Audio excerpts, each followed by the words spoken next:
Hello everyone and welcome to this 7th coding challenge video. In this one I'm going to be trying to make an object model viewer of our own for people that basically don't have extendscript. If you're not familiar, the object model viewer is what gives us a full sort of hierarchy view of all of the different programs we can use with scripting like Photoshop, Premiere, Media Encoder, InDesign, and Illustrator. And as you can see, it doesn't display After Effects in this, but the goal of our object model viewer is going to be to basically look at whatever application we have open and build a hierarchy of all of the stuff we need to get.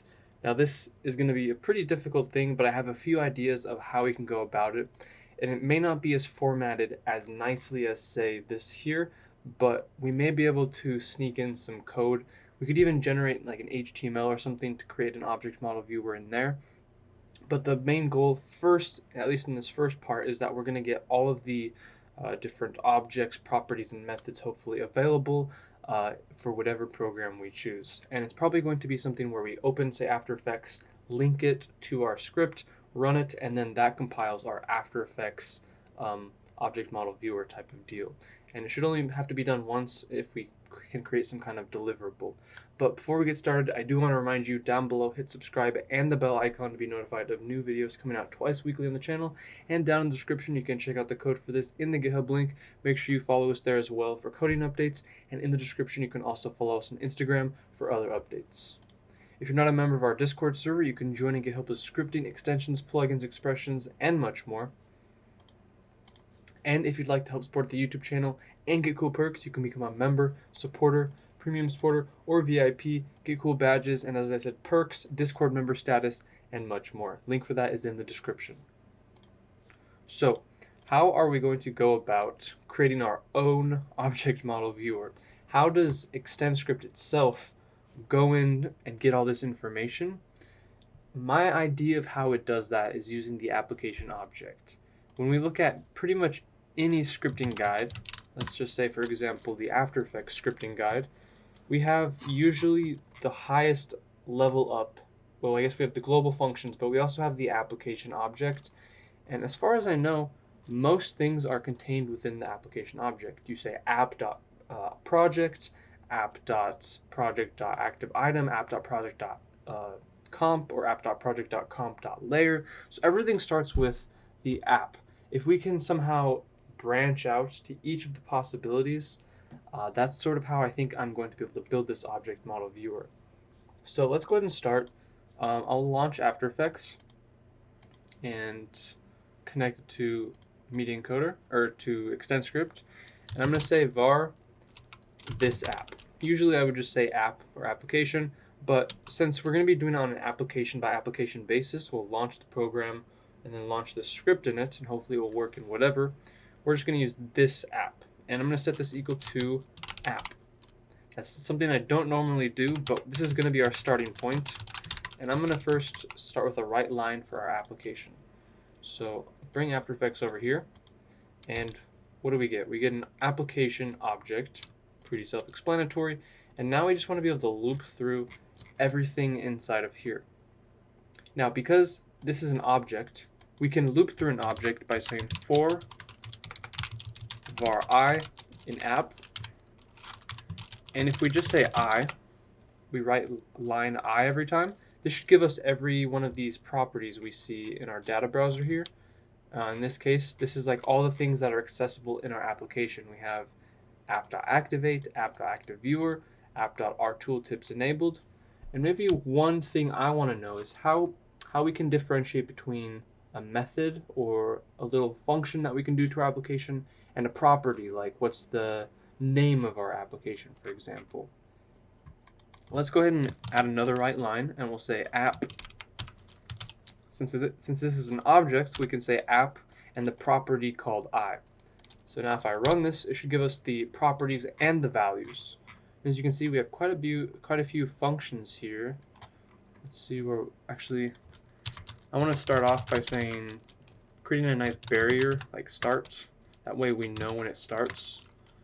And because this is just kind of a testing phase where I'm checking to see how I'm going to do this, I'm going to have a start and an end so I know where my code starts and ends. Alright, so here's our start. we start with activate, which has a method in it called activate. And I guess that's maybe one way we can tell it's a method, is if it starts with function. It seems to put some padding as well. Instead of just going straight into function activate here, it has like a new line, and then at the end it has a new line as well. Each of the properties directly gives us that. So I think one way we can tell if it's a method or a property is by the first line of the value. So what I'm going to try and do here is say if app I, and we'll split it by the lines, and if the very first one is equal to empty, then we'll say that this is a method, basically. This is a method. Else, we'll say this is a property. And now, just to save space, I'm going to remove this and try it. And it looks like we can't always split it by a new line. Let's see where we stop here. We get I is equal to activate.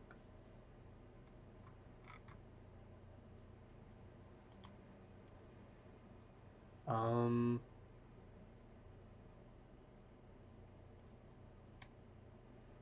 we search within our console? No. I'm going to make this a little bit bigger so I can see more console information. And what is this huge object? Effects? Okay. So activate, it's not letting us do that. Let's, do we need to convert it to a string first? App.toString? I'm not sure. Okay, perfect. Let's see how this works. So we have activate, this is a property. No, not really what we wanted. Let's now say, what is the value we're getting for this? What I'm trying to do here is, because there's a new line at the beginning and end of any method where it has the function code, I'm trying to grab what that is. In this case, it appears to be doing nothing.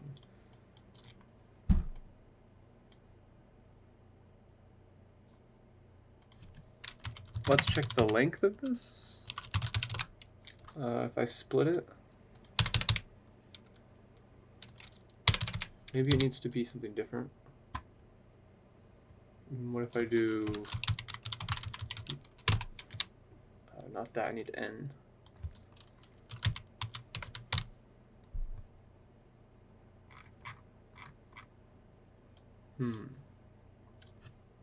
What I'm going to try now is just by grabbing, instead of splitting it, let's just grab the first value.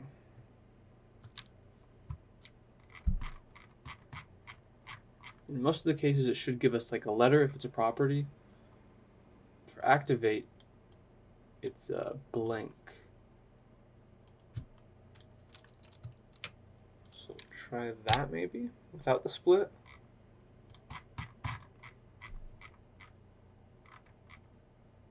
Activate, this is a property.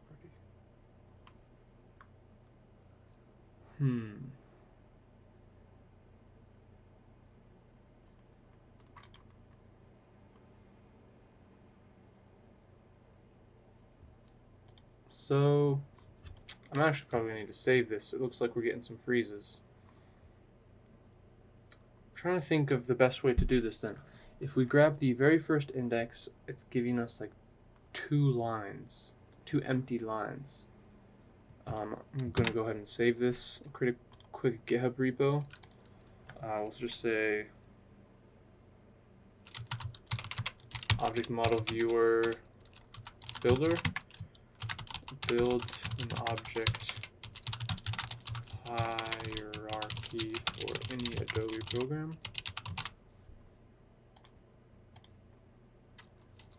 And I'll just save this in here.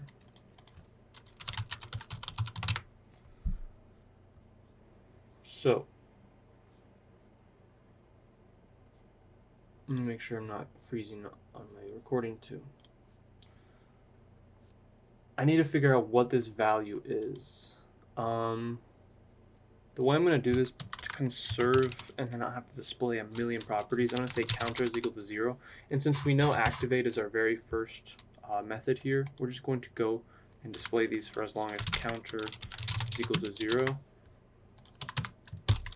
Increment counter by 1. And if counter is basically the very first element, then we're going to display this information. I'm going to put 3 displays. I'm going to say if I want to understand if something is true. I want to know if the very first character is equal to a space or equal to empty. I want to check if it's equal to a space, and I want to check also if it's equal to, I guess I need a few more, a new line or even a tab. Just for good measure, we'll do this double. Sometimes, I'm not exactly sure, but sometimes you need /r/n. Illegal use of word. Is it?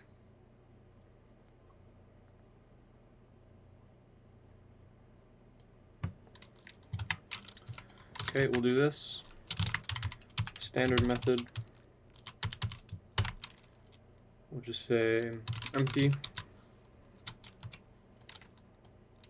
And I'll replace this.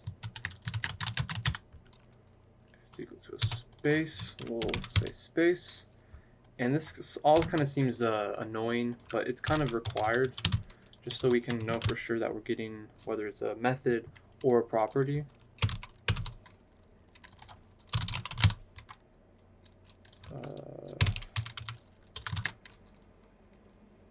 Tab, new line R, I'll say new line RN, and say new line N. Now, if we run this, we get new line N.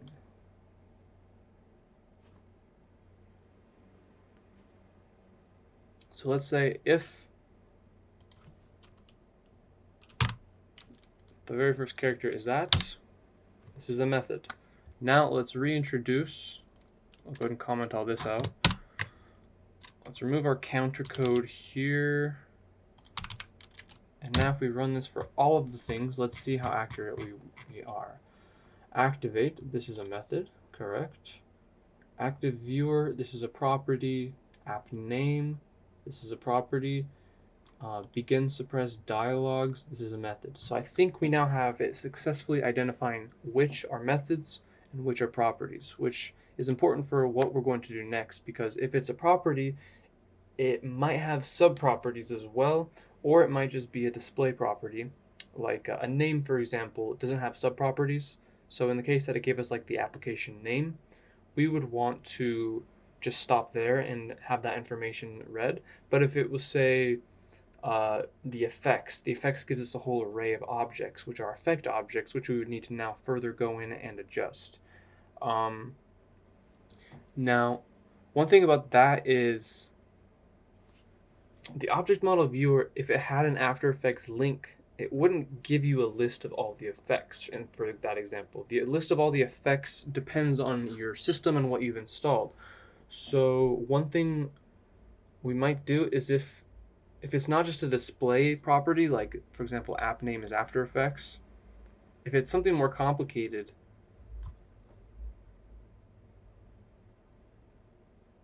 I don't know if that means we should start a new like subject. I'm just trying to decide how we're going to parse this out. Let's think about the formatting here. If it's a method,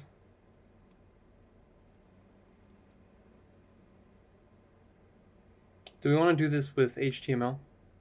We could write an HTML string and write a file maybe. Let me just do a quick test. We'll say var HTML file is equal to, we'll just put it on our desktop, I guess. A file on our desktop called omv.html.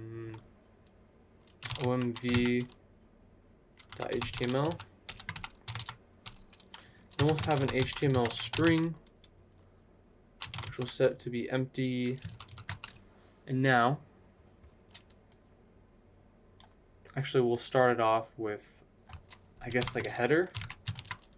We're gonna type in inline HTML in our JavaScript extended. So I'll have a header that just says OMV for now. It really should be for the app name, so let's do that. We'll say var app name is equal to app.appName. And we're also going to use this for our file. So we'll say break out of this and add app name underscore object model viewer. And then in here, we'll say app name object model viewer for the title. Now we want to end that line, I believe. We'll want to build an HTML file line by line. And if it's a method in our main loop here, we can probably get rid of this actually. If it's a method,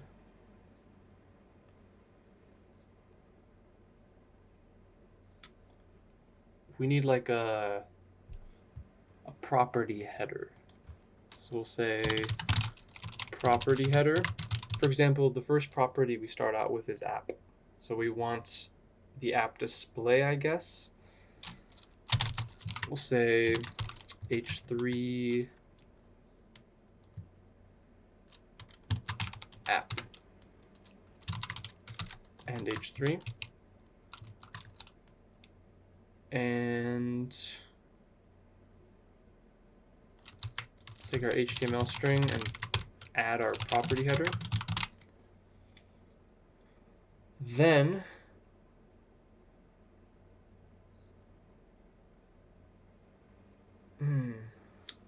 this might get really complicated. We might need to compile a list of everything, but that's part of the coding challenge.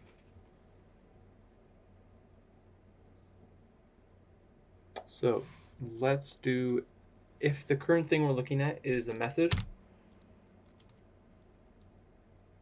we'll say HTML string plus equals something maybe to denote that it's a method. I'm just kind of winging this at this point. We'll say div class is equal to a method class.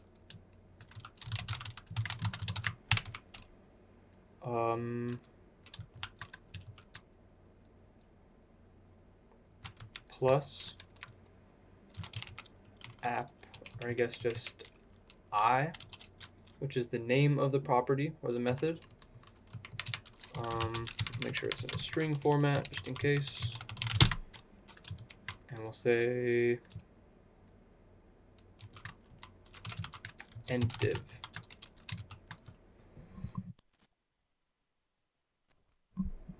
So now we have our main HTML header. We have our first property header called app, and we're going to add a new div called method class. I'm also just going to say m to denote that it's a method maybe. And I'll do the same thing for property. Say p property class. And let's try that. Now we're going to need to load up that HTML file, if it exists. We never created it, did we? We need to grab HTML file.open for writing, HTML file.write our HTML string, HTML file.close. And I guess if we wanted as well, if we want to like automate this, we could say eval file, I believe, HTML file, and we'll see if that loads it in the browser. can't target the main. Did it create it though?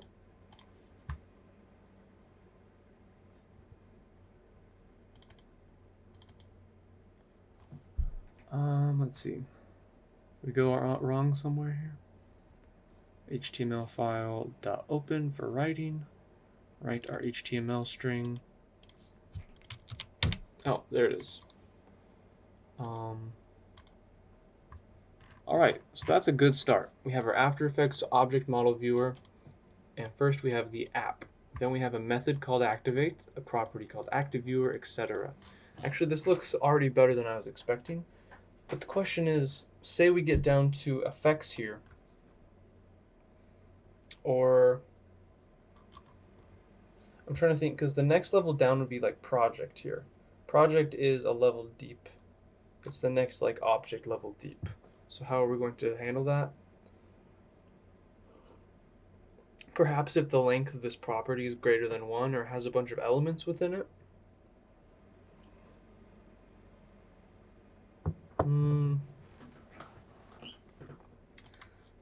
Let's go ahead and, if it's a property, we'll add something else after it.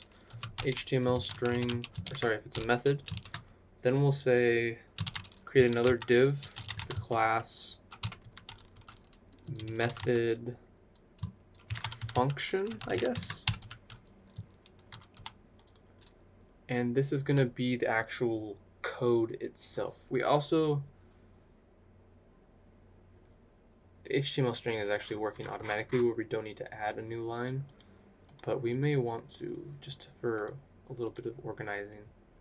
We're going to add app I, and we'll convert it to a string just in case. We'll say end div.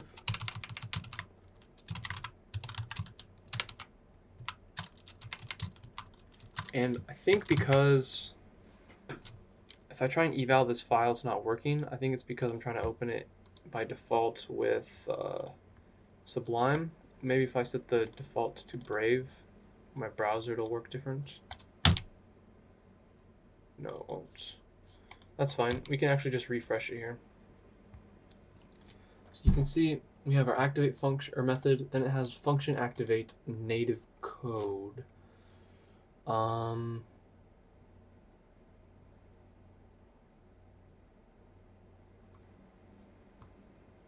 Do we need the native code or can we even access it? That's the real question. Let's reintroduce my counter check so we can just deal with the first activate without having to display a million things. What I'm going to do is I'm going to create a variable called test object. And we're going to set our test object equal to app I. That should give us, if we alert it, that code snippet, function native code. And what I'm going to then do is do an object loop through that. So say var a in test object, right line a, right line test object a. I'm going to see if via this I can get the native code.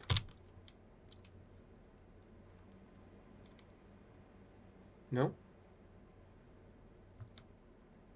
What if I say test object 0? Undefined.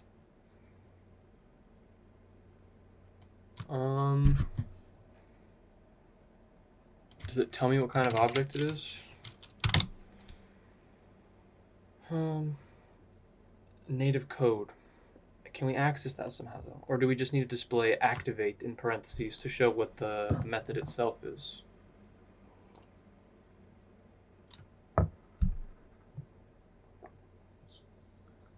Well, A certainly isn't giving us anything, I don't believe. So I think what we're going to do is just grab that method code. So if we look at what this is, we're just going to grab, let's say, the first line. Let's slice our code here between the first F and the first end parentheses. So to do that, get rid of this. I'm going to say app I.toString dot slice. We're going to slice between app I. Let's just remove the toString, I guess. JavaScript is pretty forgiving in terms of adding different types of variables. Just to save some space here. We'll see if that still works, of course, but we'll say app I.slice. We're going to slice from the index of f to app I.index of end parentheses. Now let's go ahead and refresh our page. You can see we're getting a bit of an error here. It thinks it's a property, so we actually might need toString.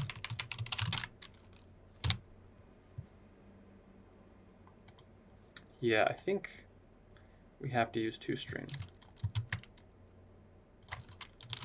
Just to play it safe, and because that seems to be what it requires here. App I.toString, app I.toString, app I.toString, and I.toString.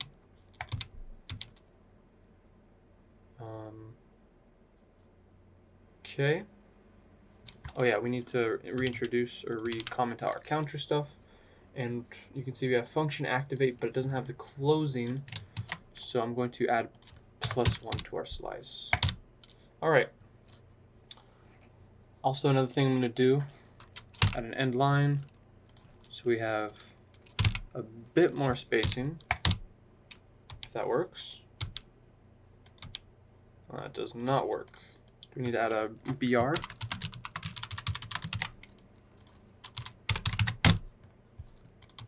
There we go.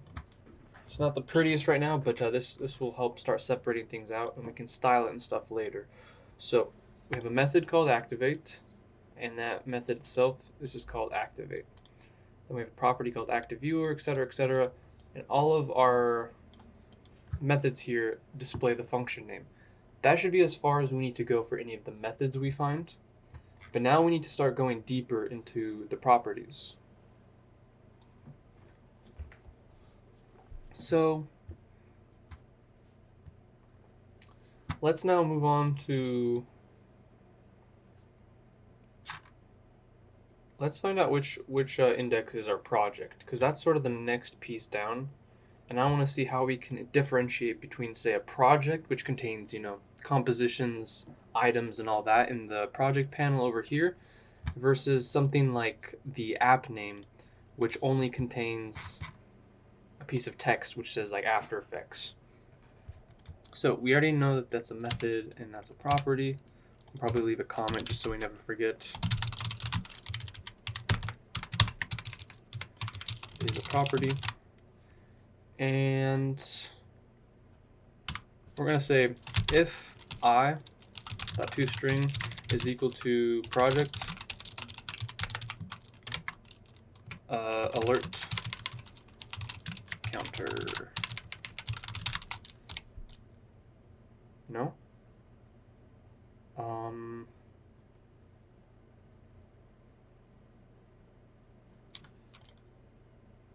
Is it not called project?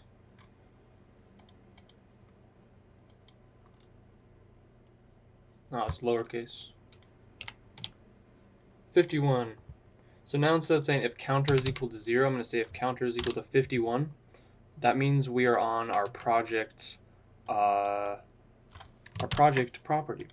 And we want that because we need to know what it's structured like, if we can understand if it needs to go deeper into the hierarchy or if it's good just to display whatever the name is. Because the project should return a project object, not a project name, for example. This one takes a lot of thinking, to be honest. So if counter is equal to 51,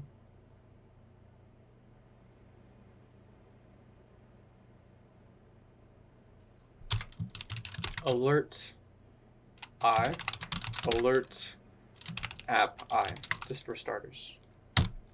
Project, object, project. Let's look up JS check if variable is object. It's got to be something to check for that. Head over to Stack Overflow like usual.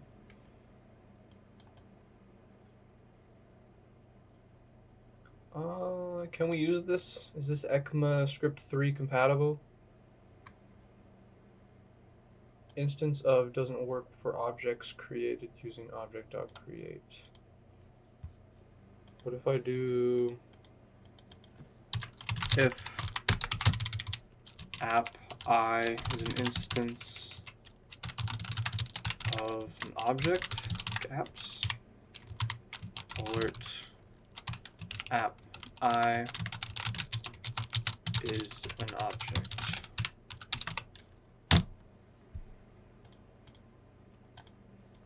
Now, instead of just doing instead of just alerting it, I'm going to do it for everything. So we have preference as an object, project as an object, and settings as an object. And we can do like an else instead of say is just a prop. I think that's how we can differentiate it here. False. So we have, object viewer is an object. After Effects is just a prop. True is just a prop. That's a little off. That's grabbing the actual value. So we would say, I just want to make this a little more understandable.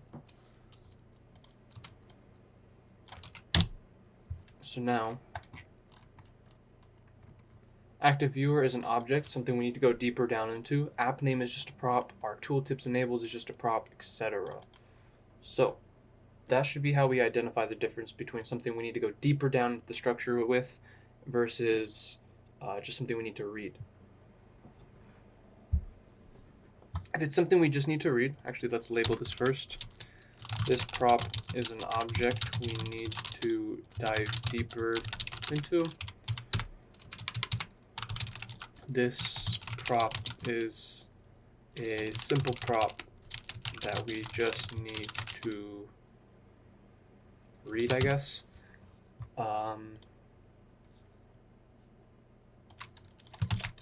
Add some code to our HTML string for each of these. In the one that's just a simple property, we're going to have our property class. I guess we'll have a property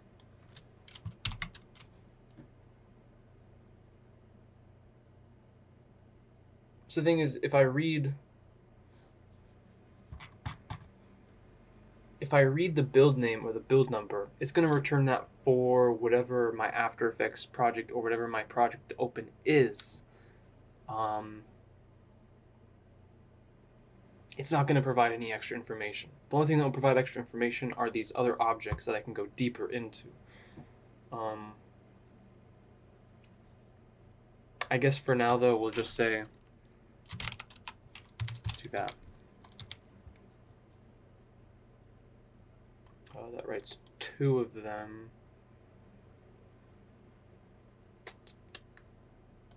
So object. This needs to go before, I think. We need to get rid of the break. And get rid of the P.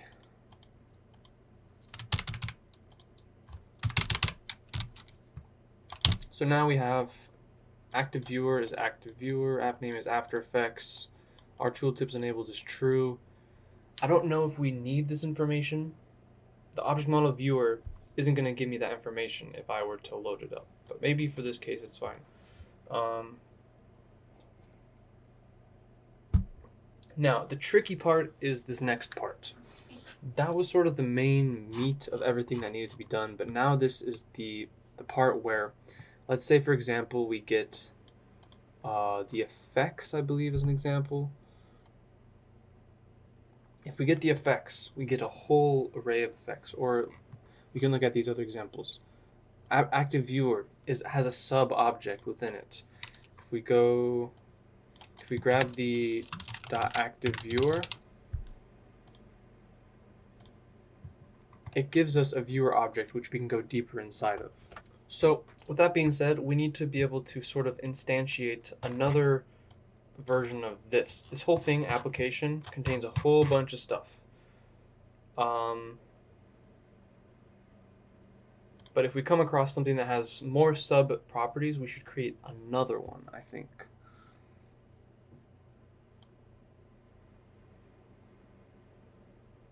So inside of our check, if something is a special object here, instead of just displaying it, we're going to create a property header.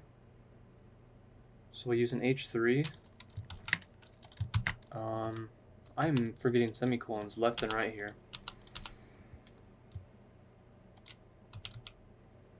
We'll add an H3 and we need to call this the property name, so i.toString is correct. So available GPU Excel types is a separate object. Available, what was it? GPU. That returns. It doesn't return anything.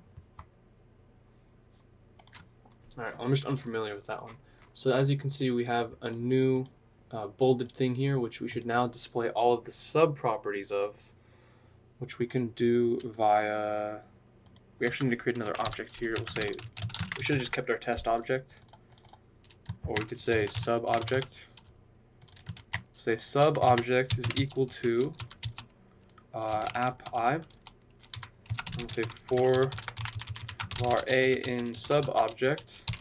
We want to run the same thing that we're actually like inside of here. So it's kind of recursive, and there's probably a better way to do this. But for now, let's just go one deep.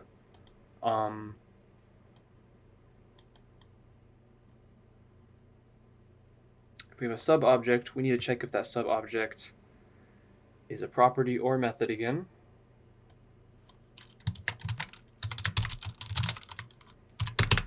So instead of saying app I, we'll say sub-object a.toString is equal to that. Sub-obj is a method. Sub-obj is a prop. If it's a method, we'll make a method class and this function here.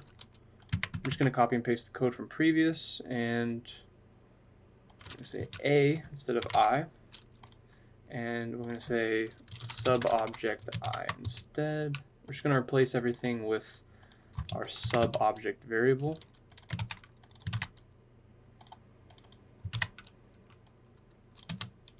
And if it's a property, we have our double check that we're currently within.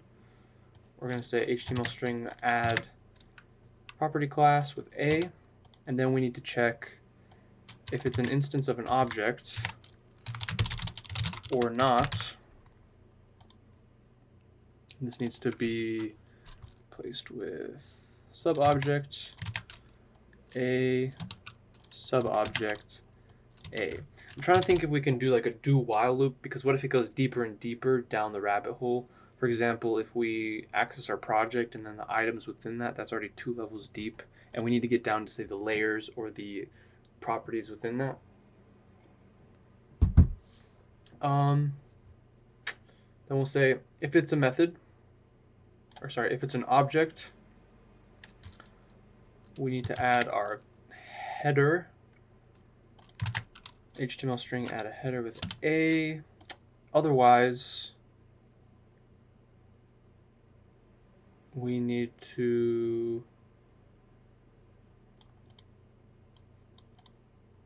do this property class, or sorry, no. It's an object, we do that. If it's not an object, we just confused ourselves. Yeah, I just replaced this on accident. This needs to be app A. I.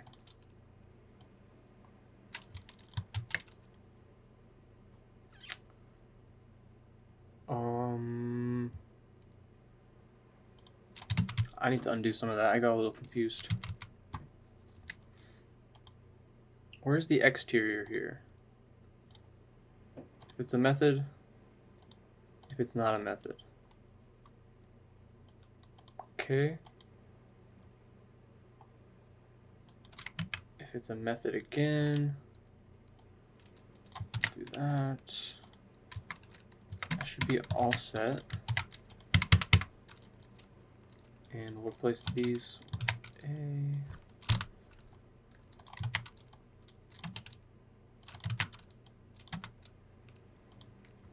Subobject, subobject, subobject. Else, if it's just a property, I guess we have two checks. We gotta check if it's an object. And if it's not an object. If it's an object, do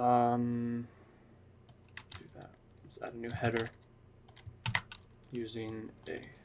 All right, let's try this. It's looking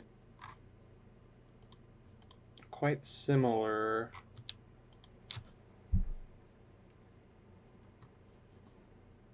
It's getting caught on this. Counter is equal to 51, so it's getting messed up on project. Where's that leftover value?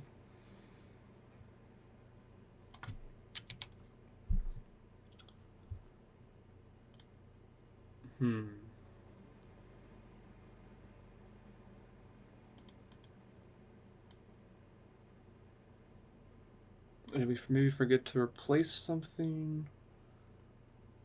Yeah, we're saying if app I, we just need to be subobject A.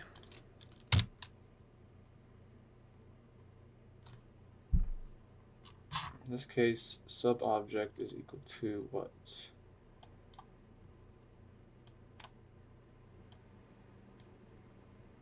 Subobject.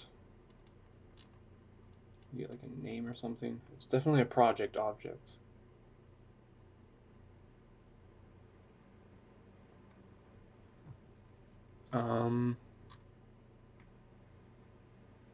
Is it though? It's empty. I guess we have an empty project, don't we?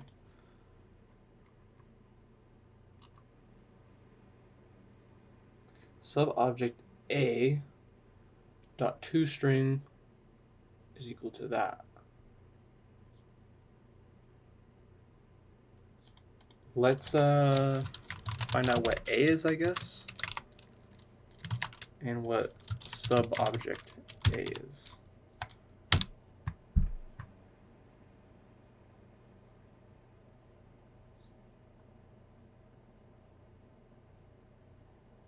Uh-oh. Are we? Okay, that's just a lot of information. We're getting stuck on project, I think.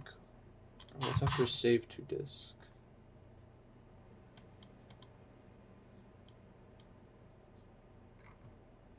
Those are all the properties from within it. If I look at project.save, where's the save to disk?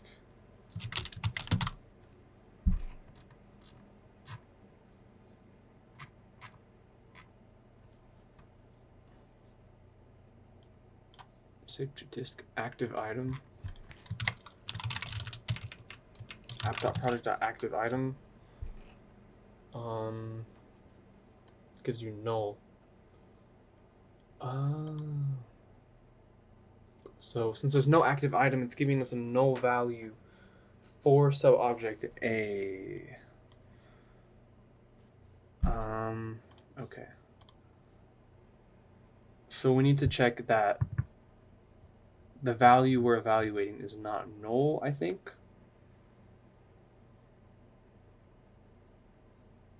Come on, we need a response, computer.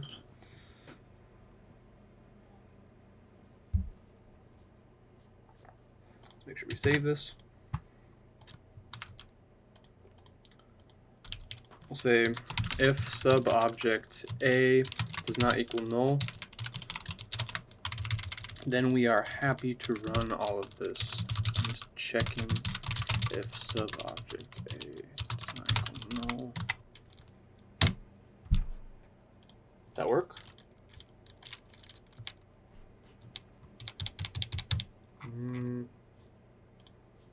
Why is it empty?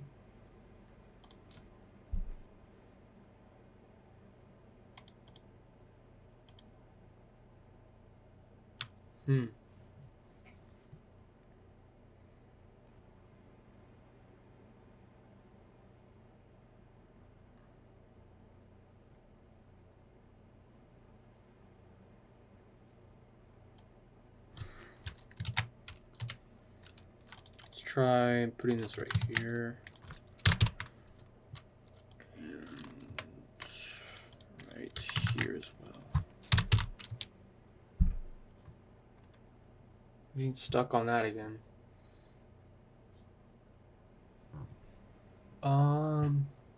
What it's basically saying is, since there's no active item,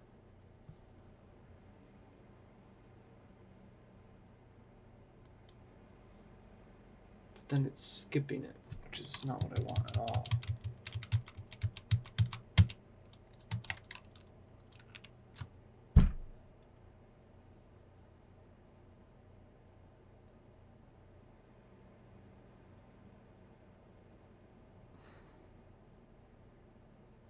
I don't know why it would stop writing though. Like it's not even. Okay, it is not writing that. This is totally empty. Now let's see if we alert our HTML string. Feels like it's getting like deleted. It's there.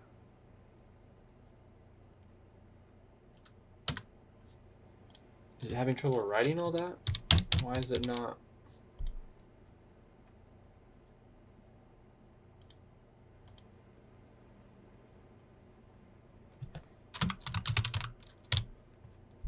It's 24,000 characters. Why don't we just do this? When we start, we open up our file for writing. When we end, we close it. But instead of HTML string and just adding to that, we're going to say replace HTML string plus equals with HTML file dot write line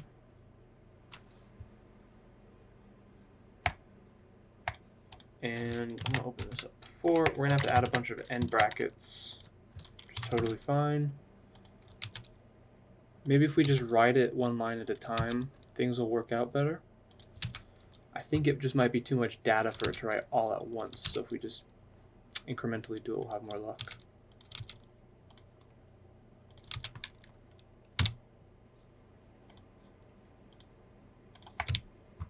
There we go. So we have a little bit better of a situation here. The effects is a little bit messy. That's gonna be a problem, I think. So we have, say for example, project. Where's project? A project, we have things like autofix expressions, close, consolidate footage. And once we get to items, we have a little bit more problems.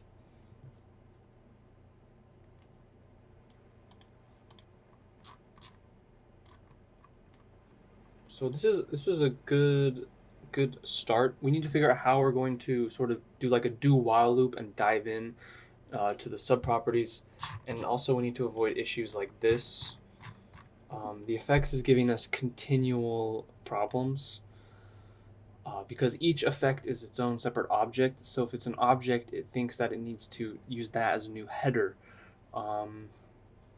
That's not the case.